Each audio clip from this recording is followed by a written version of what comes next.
So we will now create a metric for the space of continuous functions on a subset of Rn that has an exhaustion. Okay, so let us state the following theorem. So consider a subset of Rn. Of course, here we equip this with the subspace topology. And it has an exhaustion, say Km, and Y a Banach space. Then we define the function d from the space of continuous functions from S to Y, and then taking the product of this set with itself. So we aim to define this to be a distance. So given two functions, f and g, this is the sum of these terms. So I have some am, where am, the weights are non-negative, and the corresponding series is convergent.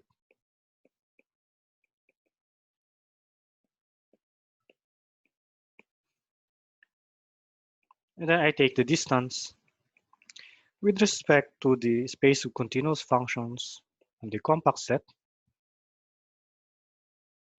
all over 1 plus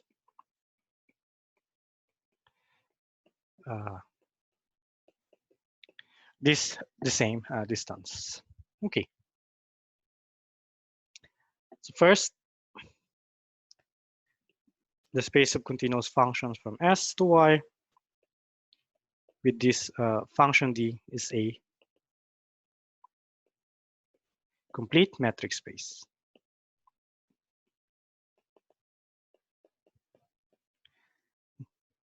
In addition to this, the metric topology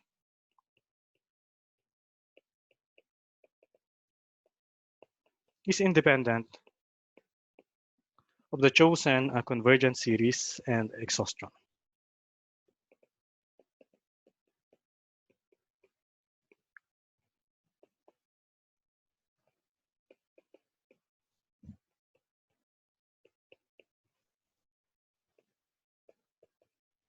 So convergent series of coefficients as well as the exhaustion. So this means that if we take another series, A sub m, and if you take another exhaustion other than Km of S, then you will generate the same metric topology.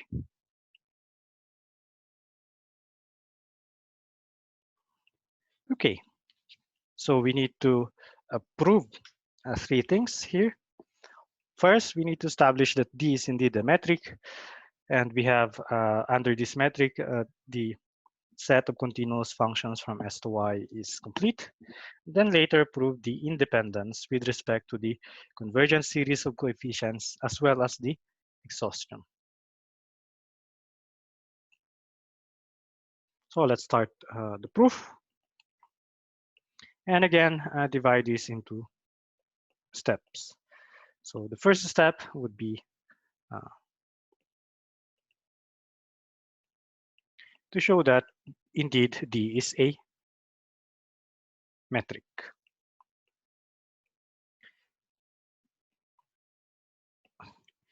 So we need to prove that it is definite.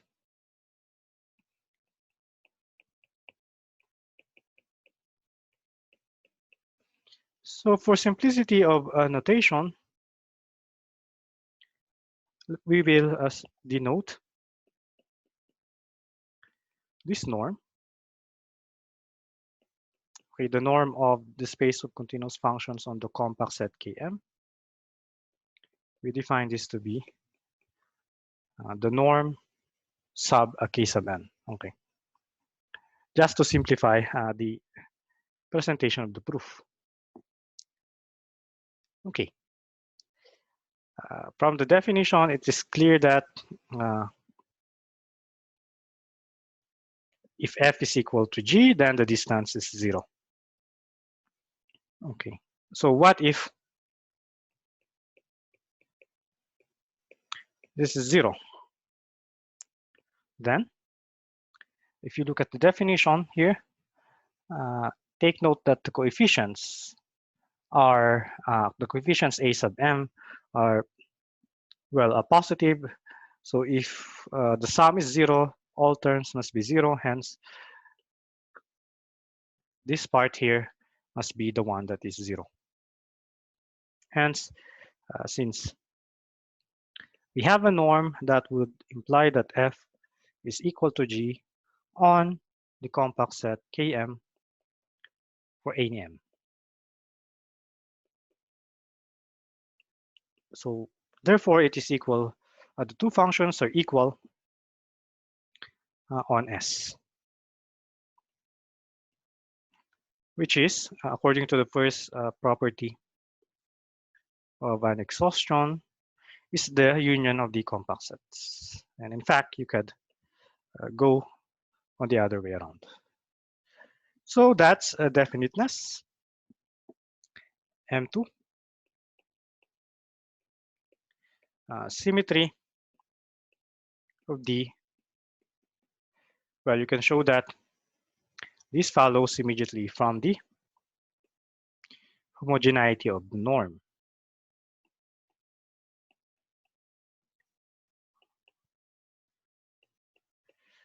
Okay.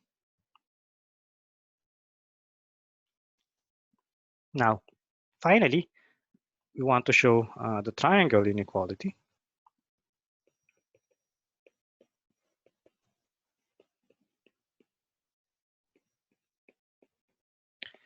So let us take 2 points, let's say, or 3, I should say, f, g, h, continuous in S into y. Well, here take note that it is enough to show the following inequality. The distance between f and g with respect to this norm divided by 1 plus that distance, okay, is less than or equal to, okay, if we introduce the intermediate function h,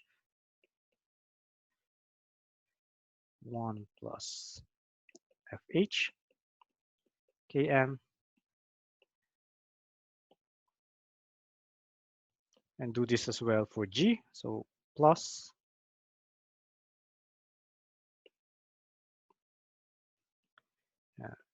h minus g, the norm with respect to the compact set Km,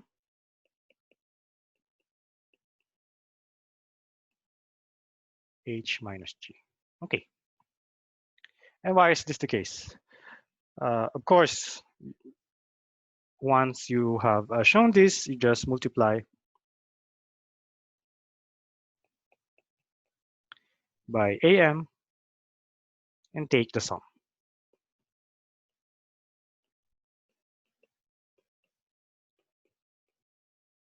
Okay.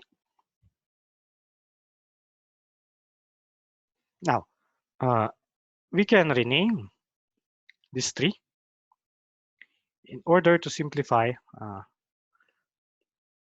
the verification of this inequality.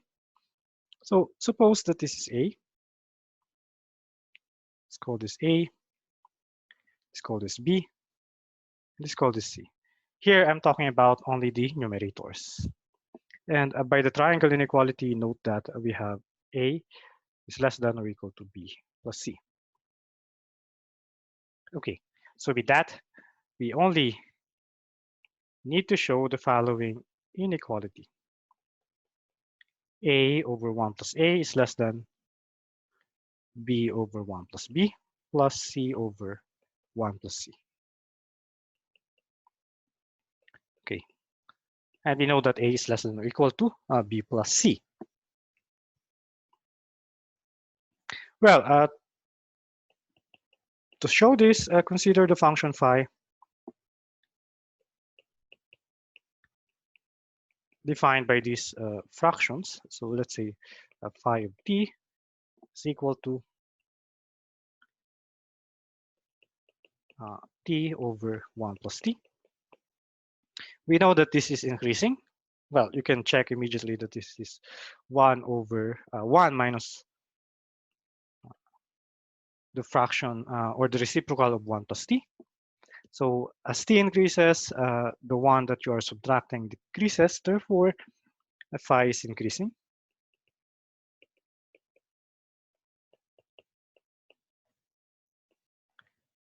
Okay. Hence, the value at A is less than or equal to the value of B plus C. So we use this part here. Okay. So in other words, evaluating or using the definition 5, this is this inequality here. And I can separate this as B plus 1 plus B plus C plus C over 1 plus B plus C. Now, 1 plus B, so the denominator 1 plus B is less than 1 plus B plus C. So therefore, this is less than this one, because here we have a larger denominator compared to this fraction. And doing that also on the second term, we have this, which is the one that we wanted to show a while ago. Therefore, that proves the triangle inequality after taking or multiplying the coefficients a sub n and then taking the sum. Therefore, we have verified that D is definite, it is symmetric, and it satisfies the triangle inequality. So indeed, D is a metric. Okay, so let us prove that it is complete. So that would be the second step of the proof.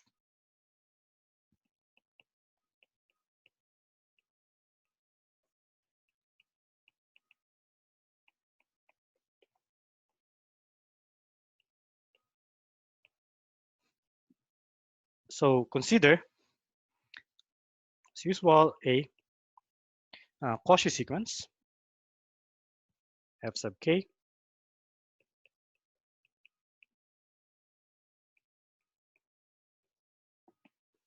and here let us fix an integer m. Here m is the index of the exhaustion and k is the index of the Cauchy sequence, so as not to be confused.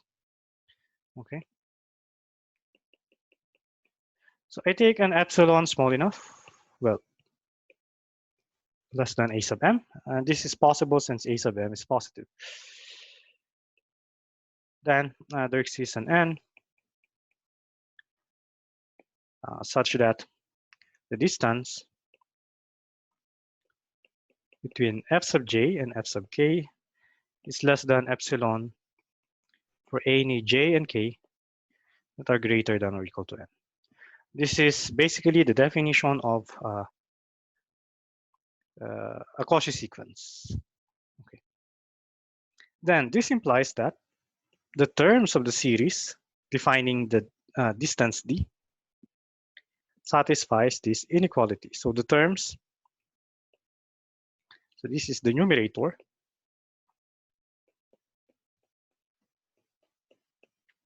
must be less than epsilon times 1 plus, so here's the denominator and we multiply it to the right, Km, okay, and after some or solving the norm, you will see that the distance between Fj and Fk is less than epsilon over Am minus epsilon. Of course, for all Jk greater than or equal to n.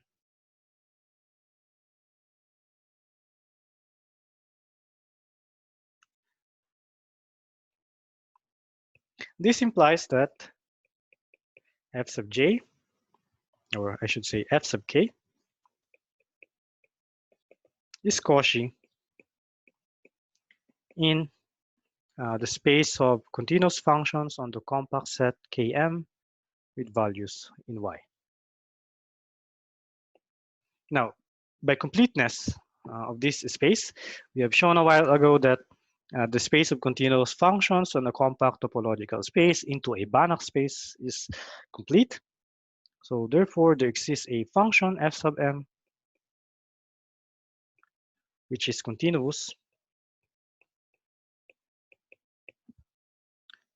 in such a way that f sub k tends to f sub m in ckm y. Okay.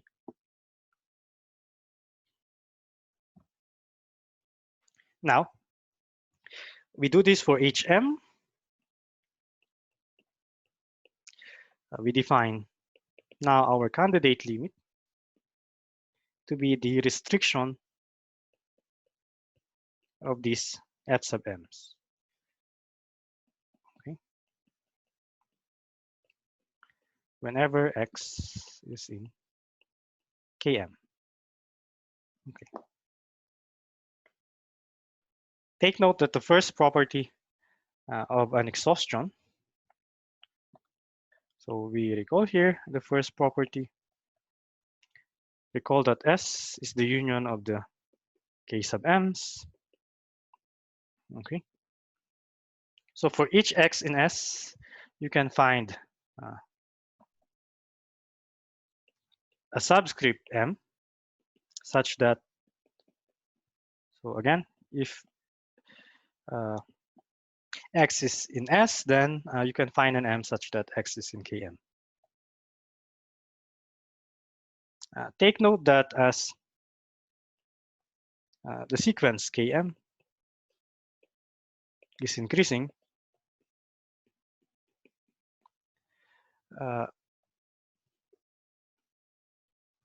we know that, okay, by the uniqueness of limits in Y, that if I restrict f sub m to, let's say, k sub n, this is equal to f sub n whenever m is greater than or equal to n.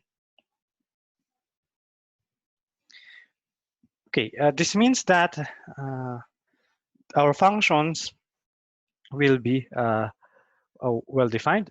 Take note that if x is in Km, then x is in Km plus 1, and so on. Okay, so this implies that f sub m of x is the same as f sub m plus 1 of x, and so on.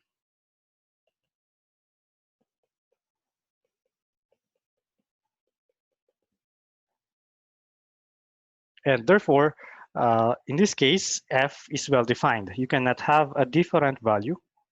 So if you see an x in a compact set Km, the least, having the least index, every compact set having a larger index would contain that point. However, the definition of the function small f, according to this equation here, will be well defined. It is the same.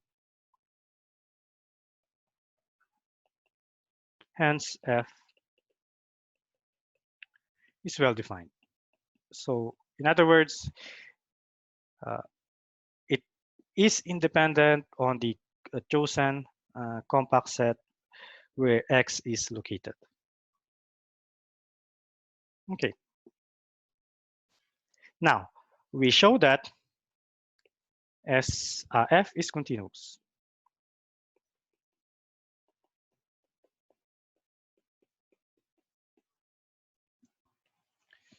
Okay, so to prove this,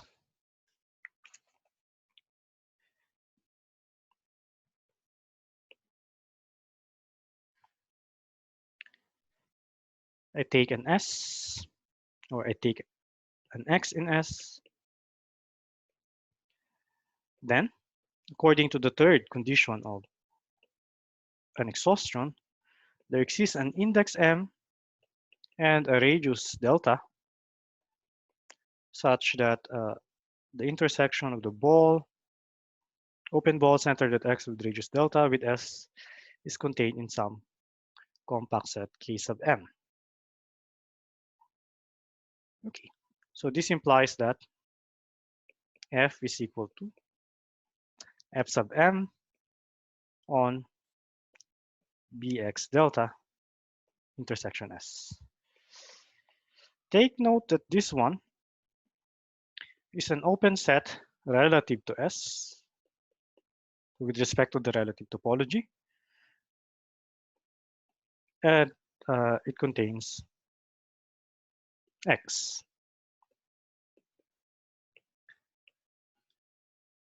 Since F sub M is continuous, okay, we know that F is continuous at X. Okay.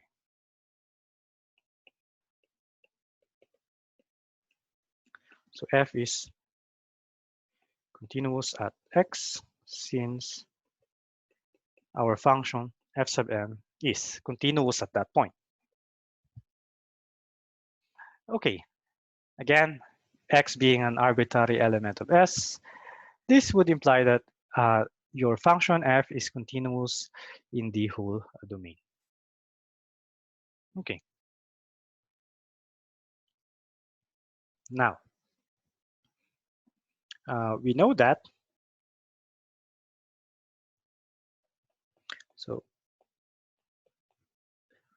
So far we have shown that the candidate limit lies in the space of continuous functions from S to Y. So it remains to verify that we have convergence. Take note that if you pass here K to infinity,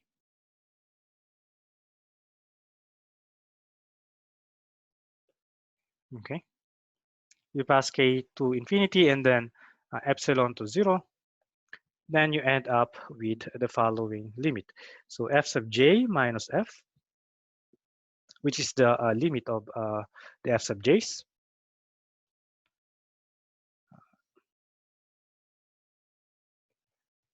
Take note that this is F sub J, capital F sub J on K sub J. Okay. This one tends to 0 as, or I should say, let's see here. This is M. So let us replace this by M.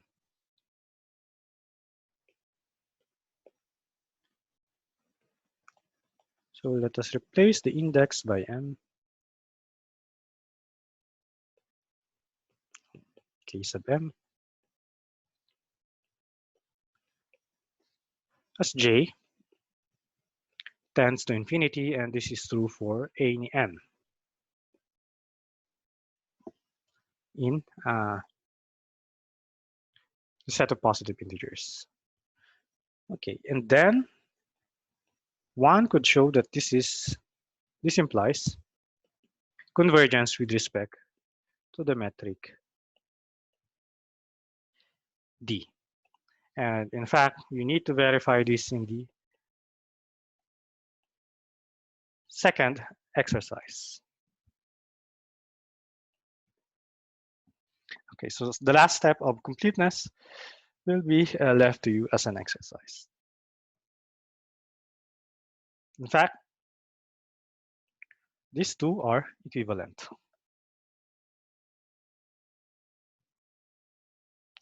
And this completes the proof of completeness. So for the final step, we now verify independence with respect to the chosen series and exhaustion. So this is the final step, independence.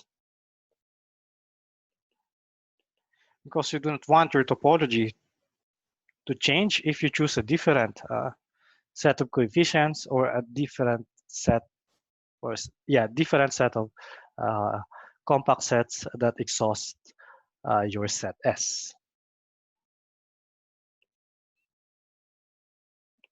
So consider tildes, okay, as the new, or as another exhaustion.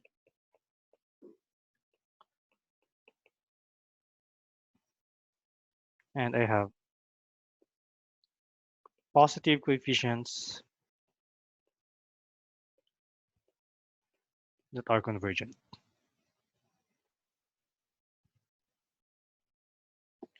Okay. Now let us introduce the metric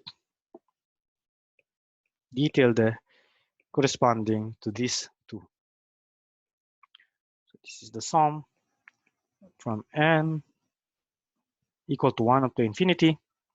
So you have here the weights, the distance, but now with respect to the compact set k tilde m divided by 1 plus that distance.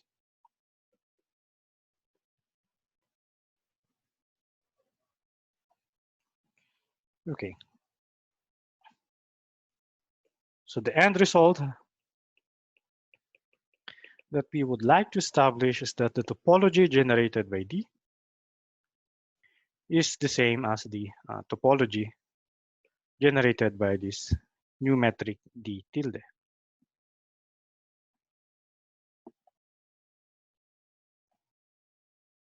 Okay.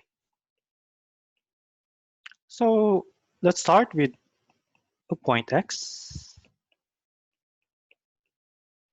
in the second exhaustion. Of course, we know that this is a subset of S. This implies that, okay, using the third condition, there exists an M and delta, but now we emphasize that these quantities depend on X, okay? A different X would be, would give you possibly a different M and a different delta, such that the ball centered at X having radius delta X is a subset of K tilde M sub X. So here we use the property that the K tildes form an exhaustion of S. Now, we know that the collection, so we collect all these balls here.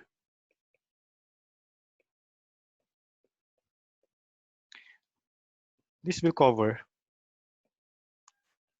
or to be precise, is an open cover of the compact set K tilde M. Because here you take any point X in K tilde M. And since the center belongs to the open ball, hence, if you take the union, this will cover the compact set K tilde M. So by compactness, has a finite, this has a finite subcover. And let us say that that covering is this one. So let us enumerate x sub I, delta x sub I. Of course, the x sub i's must be in k tilde m, and the i's are finite. Let's say n. Sub m, because a different compact set k tilde would give you, in general, a different number of sub covering, or I should say elements of the sub covering. So with this, we can now say that km tilde, well, km tilde is a subset of S, so this would be km tilde intersection S. And take note that km tilde is covered by this finite collection. So let us take the union. So the union of the balls centered at x sub I with radius delta x sub I covers k tilde m. And we take the intersection of this with S. And now, this is a subset of, so we take the same union. According to this, you will get the compact set K, M, whatever the center is, so M sub X sub I. And since the sets are increasing, this is equal to K sub Mi, okay, where Mi is the largest index. So this is max of Mxi, I from 1 up to n m. Well, this is a finite collection of numbers, therefore the maximum exists. So let us highlight here what we have shown. Therefore, for each index m, okay, but one can find another index such that the new exhaustion with the tildes is contained in the old exhaustion k sub m sub I.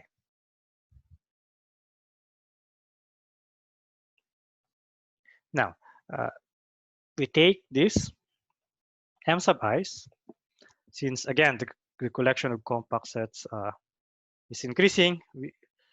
This is also valid if we even increase the indices. So we take these indices in such a way that m sub I is greater than n sub I whenever m is greater than n. Okay, so that the set of indices is as well increasing.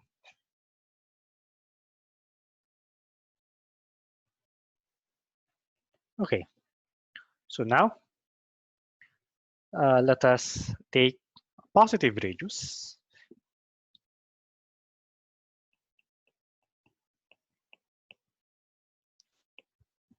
Since the series is convergent, this implies that I can find a positive number depending on this R, such that the sum after the subscript m sub R of the series B sub m being convergent must be less than R over 2. So if you have a convergent series, then the tail of that series, after cutting a partial sum, would be small enough. In this case, we say that it is less than R over 2. Okay, now let us recall the definition of D tilde.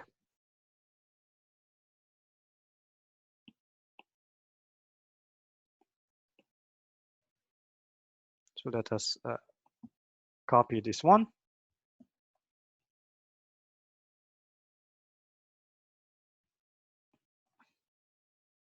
However, what we do here is we divide the sum into two parts.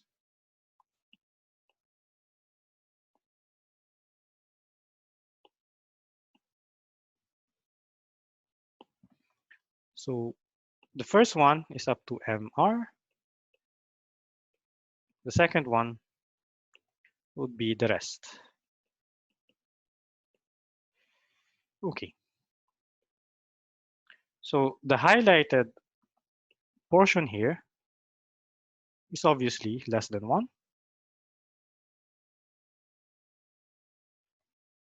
Okay. What are the B sub m's? I should correct. This should be AM. A tilde M. Okay. So if this is less than 1, the second term now would be less than R over 2.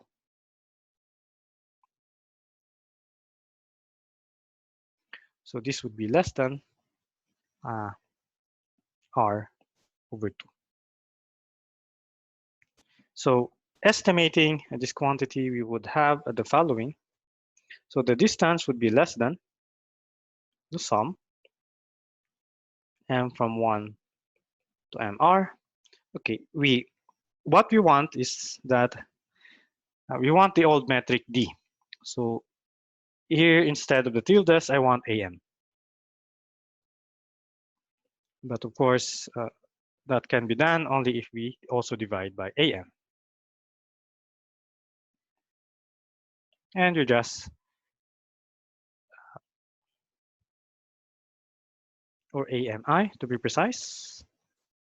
Okay. Take note that KM tilde is a subset of KM sub I. Okay, so if we take the supremum of under a larger set, we should get a larger value. So here now we have estimated this by the sup norm with respect to the larger compact set KMI.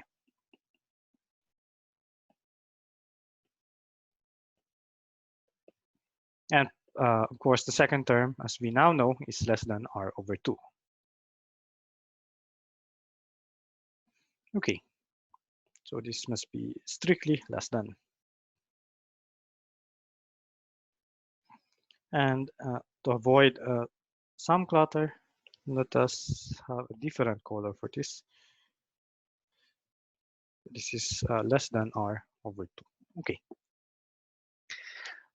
So here, we are almost close to the old metric. For this, let us define a constant that would correspond, or that could estimate this term. So let us define, let's say, C sub R to be the largest among all the A tilde M's, M from 1 up to MR, divided by the smallest among the A sub M sub I's. So here I is from 1 up to MR as well. Or I should say M is also from 1 up to MR. Okay. And you should easily see that this CR is an upper bound of this fraction here. Since this is independent now of M, therefore we could now have the following estimate. So the distance of F and G with respect to the new metric D tilde is less than CR, C sub R, times the sum, okay, the M sub R's. Okay. A, M, I. So let us just copy this portion here.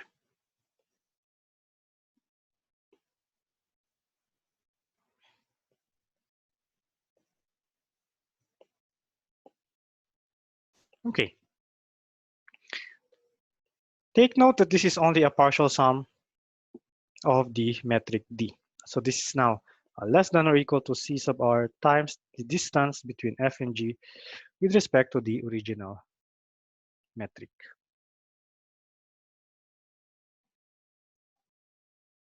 Okay. So now if I take an element F in the space of continuous functions from S to Y and take a G in the ball, well, what ball with respect to the metric D, centered at F with radius, let's say R over 2C sub R. Then if I calculate the distance between F and G with the metric D tilde, we said that this is less than C sub R dFG plus R over 2. Now, the distance between F and G with respect to the metric D is less than R over 2C sub R, according to this assumption here. Still have R over 2. And you can now easily see that these two will cancel and you end up with a radius R.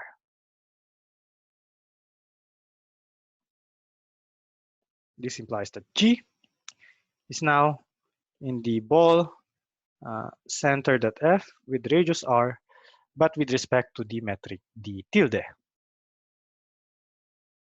Okay. So what we have shown here, so we started with an element of this ball. We also showed that that would be an element of this ball in with respect to the metric D tilde. So this means that the first ball, since G was arbitrary, is contained in the second ball.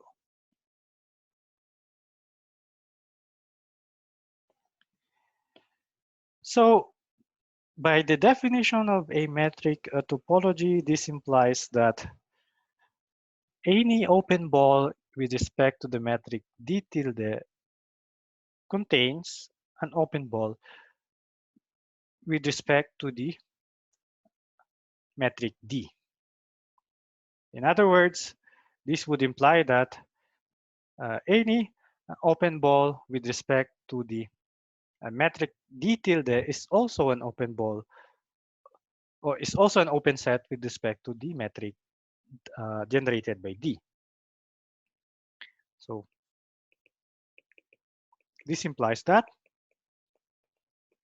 the metric topology generated by D is contained in the metric topology generated by the new metric D tilde.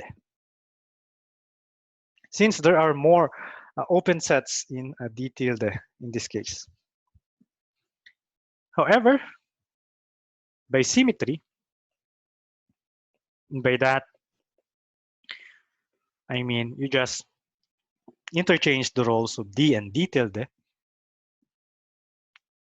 We also have that the topology generated by the metric D tilde is contained in the topology generated by D.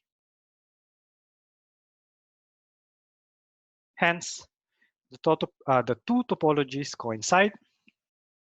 Therefore, no matter what convergence series you choose, or if you have another exhaustion of your set S, you will get the same metric topology.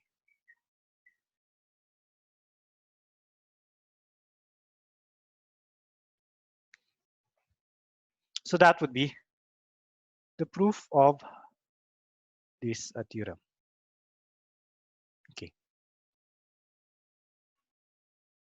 Now, just to relate this to our discussion a while ago, uh, take note that we have a norm if S is compact, okay?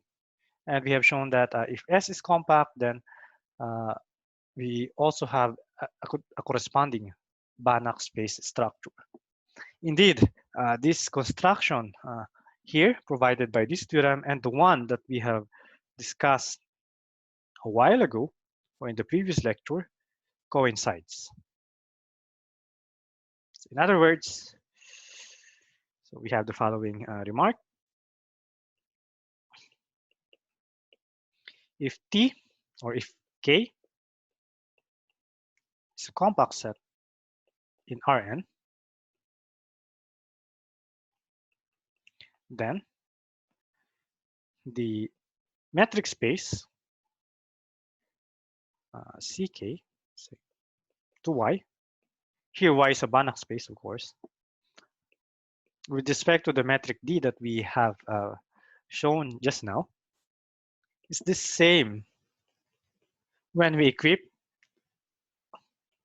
this space of continuous functions by the sup metric. I call that the sup metric is, well, if you have the sup norm, then you just take the difference of the two functions and then take the sup norm. The idea here is that one could construct, given a metric, a bounded metric, okay, that would still generate the same topology. And after having this bounded metric, let us go back to the definition. Okay. In fact, the bounded metric is somehow similar to this ratio here. And then you take AM in such a way that the infinite series will sum to 1. And then you take the compact sets K sub M to be equal to K for each M.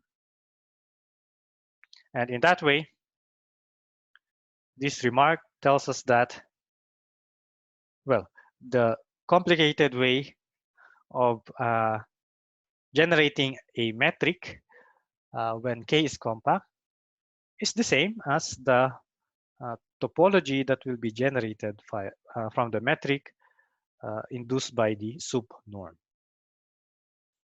So for the details, if you like to look at it, you could visit our course notes.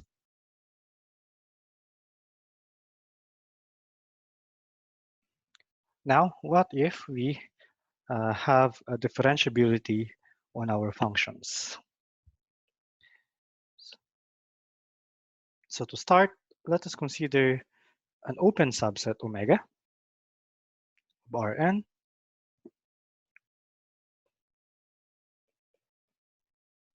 and let's say this is a non-empty open set, Y a Banach space,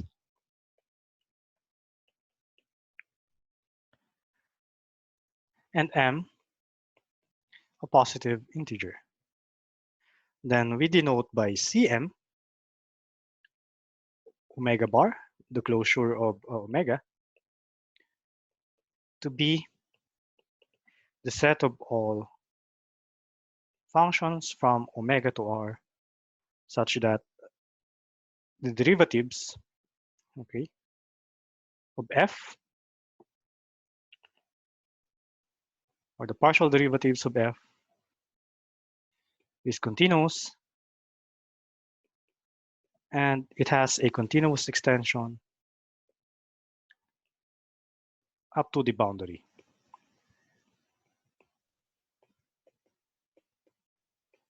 And therefore, a continuous extension on the closure. And you take, let's say, all multi-indices having length less than or equal to n. Okay, so here let me briefly discuss the multi-index notation for partial derivatives, which is somehow an economical way of writing your derivatives of functions having several variables. So let's say I have a function f and whose value x is written in this way, and x has let's say components x1 up to xn. A multi-index is an element of the set of non-negative n tuples of non-negative integers. So this is called a multi-index.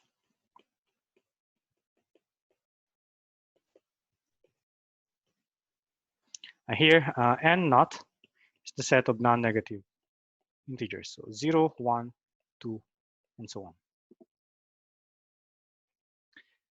We have the length of a multi-index. The length of the multi-index denoted by the absolute value of alpha, the multi-index alpha, and this is nothing but the sum. Of course, here alpha has the components alpha 1 up to alpha n, and this alpha sub 1s up to alpha sub n's are non-negative integers. So the length of a multi-index is just the sum of the components.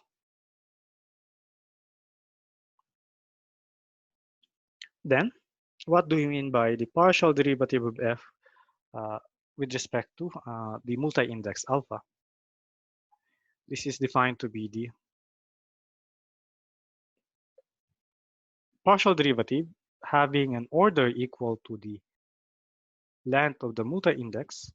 And then here, we take the derivative with respect to the first coordinate alpha 1 times, second coordinate alpha 2 times, up to the last coordinate, and we take it alpha n times. So you see here that instead of writing this cumbersome notation on the right, we could write this simply as the one on the left. So for instance, if your let's say n is equal to 3 and your multi-index has the components 2, 3, 1, then what do you mean by d alpha of f? This would be the partial derivative of order 6. So you take the partial derivative with respect to x1 2 times, x2 3 times, and then only 1 for x3. Okay. Provided that these partial derivatives are continuous, then take note that you can permute the order of differentiation, which is similar to what we know in calculus of functions of several variables. Okay. So the order in the denominator here, meaning the order of differentiation with respect to the coordinates, is immaterial.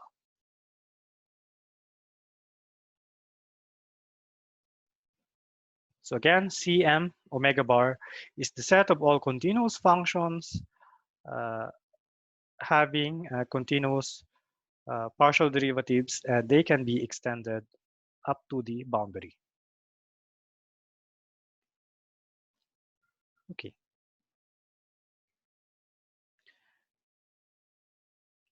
Take note that if omega is also bounded, then the closure of omega will be compact. Hence, this will be the space of functions that are differentiable and having continuous derivatives up to order m.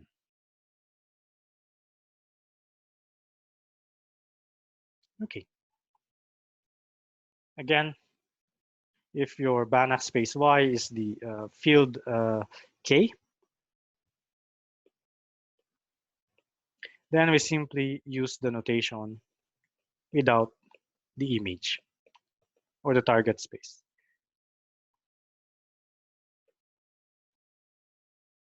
And to complete the notation, so for m equal to 0, we just simply define C naught of omega bar y to be the space of continuous functions on omega bar y. And hence, this will be the space of continuous functions on omega bar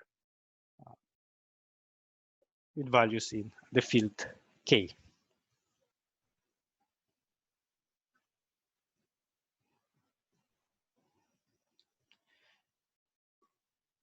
Equipped with an appropriate norm, these spaces of continuously differentiable functions will be a Banach space. So if, let's say, omega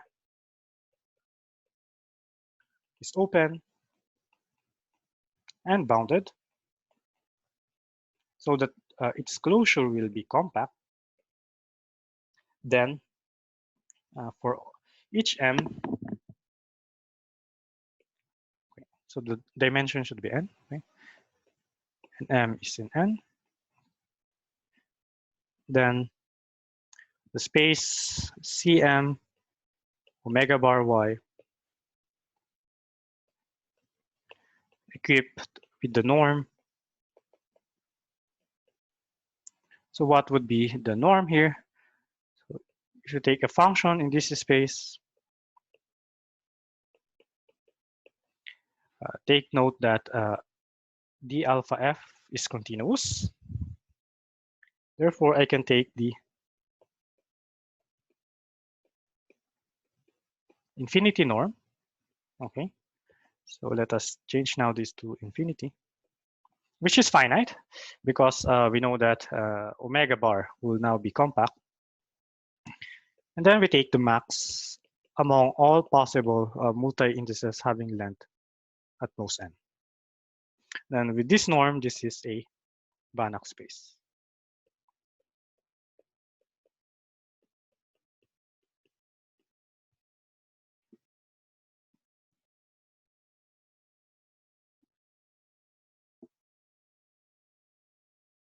So the proof is by induction.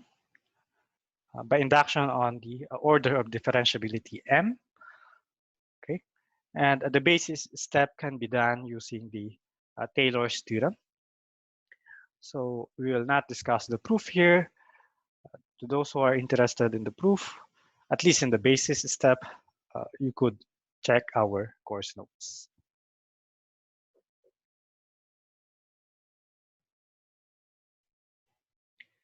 Now, for our final example, we consider the so-called Hölder continuous functions.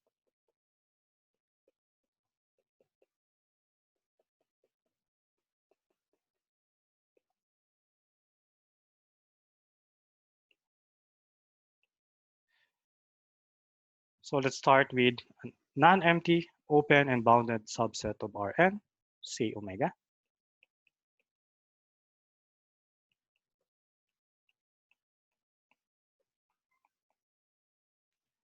Y a Banach space. And a parameter, say alpha, between 0 to 1, including 1. Then we say that a function in omega bar to y is said to be Hölder continuous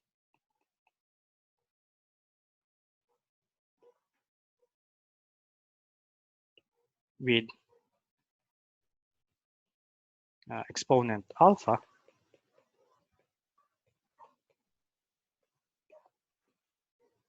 if the following estimate holds for some constant m. So we take the distance between two function values, then this distance is bounded by the constant m times the distance of the arguments, however, raised to alpha. And this must be valid for any xy in the domain omega bar. Okay, so if alpha is equal to 1, we say that it is Lipschitz continuous.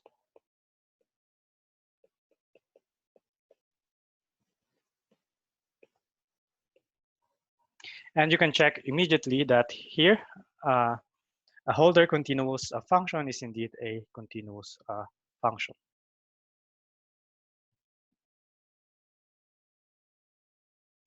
And now we collect this set of functions. So C0 alpha, here the 0 means it's just continuous. This will be the space of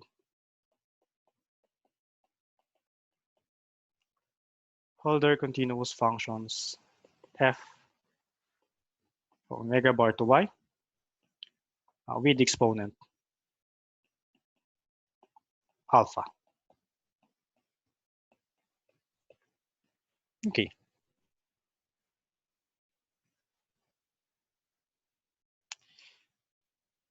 Now, if we have differentiability or the derivatives up to order m are continuous, then we denote the corresponding function space Cm alpha omega bar. So now here we have two parameters m. That's the order of differentiability. We're in the highest order of differentiability where the function along its derivatives are continuous, and the exponent alpha for Hölder continuity. So let's define this as the space of all functions and Cm omega bar to y, for which the partial derivatives are Hölder continuous.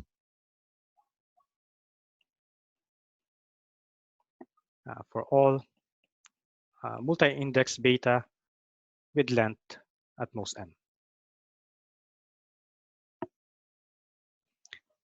Then this is a Banach space.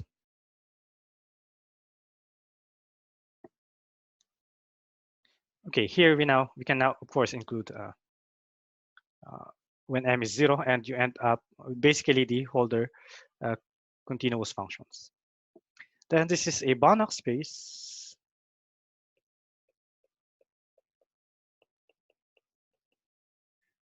under the norm. So here we define the norm as follows. So given an f, a function f in this space, the norm is defined to be, first we take the norm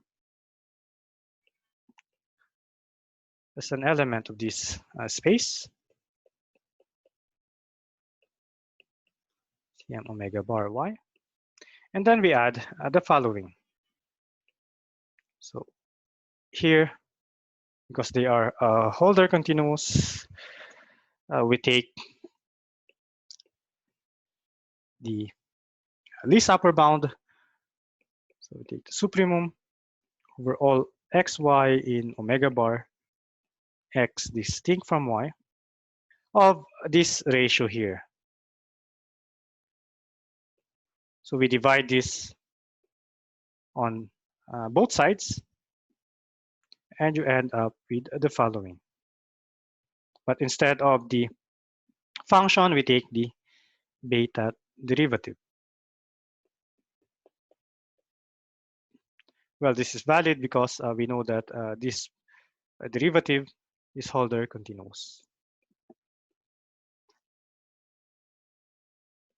So divided by the absolute value of x minus y, or the Euclidean norm of x minus y raised to alpha. Of course, this is true for any multi-index. So we just take the maximum for all such beta with length equal to m. So this should be corrected. The length here should be m. And this will be also corrected to m. Okay. So for this function space, okay, there are two components of the norm. One, we took the norm based on this, which corresponds to this part here. And here we take the smallest constant in the definition of Hölder continuity. Okay. And then among all those possible values with respect to the multi-index beta, we take the largest. And this is the one that is constructed here.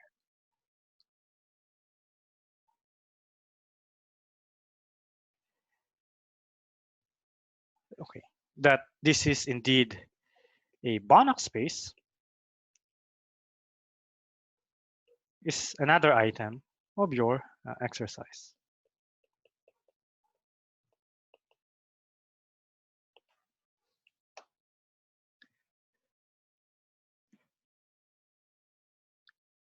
Okay. So these are the function spaces based on bounded functions, continuous functions, continuously differentiable functions, and Hölder continuous functions. In the next lecture, we will consider functions between continuous functions and the bounded functions. So see you next time.